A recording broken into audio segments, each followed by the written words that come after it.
I greet you in Jesus' precious name. It is Wednesday morning, the 23rd of October, 2024, and this is your friend Angus Buchan with a thought for the day. We start off in the Gospel of Matthew, chapter 23, verse 12. And Jesus says, "Whoever exalts himself will be humbled, and he who humbles himself will be exalted." Humility.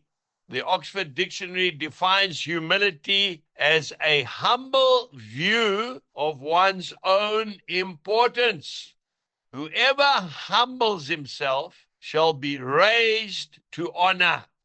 I like what the Message says about this scripture verse. It says, if you puff yourself up, you'll get the wind knocked out of you. You're content to simply be yourself, your life will count for plenty. You know, when I think of humility, I think of a big ship, a huge cruiser.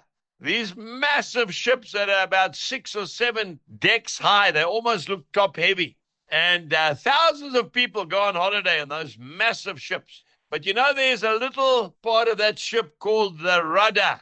The rudder of the ship, it is underwater all the time. No one ever sees it. No one ever speaks about it. But I want to tell you something, my dear friend. Without that little rudder, that ship is going nowhere. The captain has got no control over that ship, and it'll probably end up heading for the rocks. We are called to be humble. The Lord is the one who raises us up. When I was sitting here contemplating of someone who I regard as humble, I remember reading about a man by the name of Father Nash. That was his nickname. That's what they called him.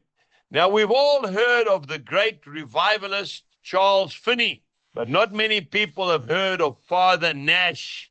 You see, he was like the rudder of Charles Finney's ministry. What would happen? Charles would be going to a town, but a week beforehand, Father Nash would go to the same town, check into a little hotel room, and start to pray for revival.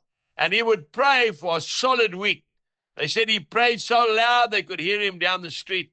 And the day before the great revivalist Charles Finney arrived in town, Father Nash would pack up his little suitcase and he would leave town and go to the next town and do the exact same thing.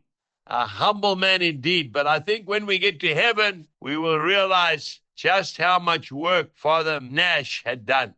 Today, remain humble, and the Lord will exalt you. Jesus bless you, and have a wonderful day. Goodbye.